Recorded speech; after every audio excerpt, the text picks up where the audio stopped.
Let's talk about the thorny question of copyright. Now, first up, when you're studying painting, when you're learning, and when no money is changing hands, as in you're not yet selling your paintings, copyright, not even a thing for you, doesn't make any difference to anything. So feel free, paint everything you can, because the more things you learn how to paint, the better your paintings will be, the more weapons you will have in your toolbox. Be openly inspired by other artists. Steal their mark making skills, steal their colour palettes. All of that is fair game because you're learning. You're not making money, you're just being inspired. So copy from your heroes. I personally have copied from Arthur Streeton, from Egon Schiele, from Klimt, from Monet, from my hero Richard Schmid, who I just admire so much. But those paintings will never be sold because I don't really own them. I've copied them. You, of course, are absolutely free to copy as much as you like from my work, so long as you don't sell it either. So there's one of the important things. When you're not making money, copyright isn't a thing you have to consider. However, you will improve. As you paint, you will get better.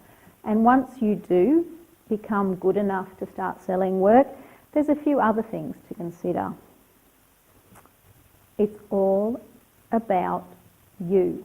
We all have the whole world to look at, to be inspired by. We all have paints and knives and brushes. The only thing you can bring to it is you, your very special self into your paintings. So bring it. Bring yourself to your images. You're important. You're the artist. If you don't know how your subject feels or smells or how it feels to be there, maybe don't paint it. You won't have the whole story to bring to that painting. Paint from your own experiences as much as you can.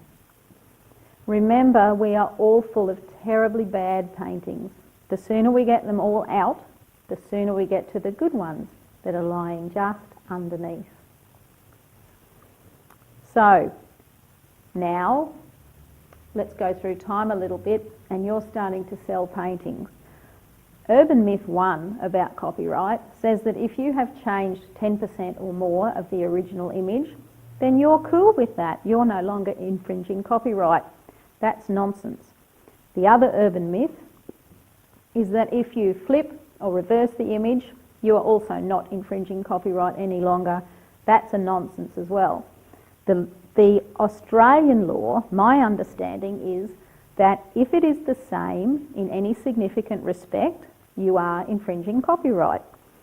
So ask permission. If you contact the original photographer for a photograph that's really inspiring you, and you wax lyrical about how marvellous that shot is and how you could never in your wildest dreams hope to be that good a photographer, you'll pretty much flatter them into submission. Most photographers are thrilled with the idea that an artist would like to paint from their image, and all they would like is accreditation of their name and maybe to see a picture of what happened when you combined your creativity with their creativity. You cannot copyright a naturally occurring form. So a bird sitting in a certain position or flapping its wings a certain way, that's fair game because there are how many millions of birds of the same kind in the world doing that at exactly this moment. You can't copyright an idea.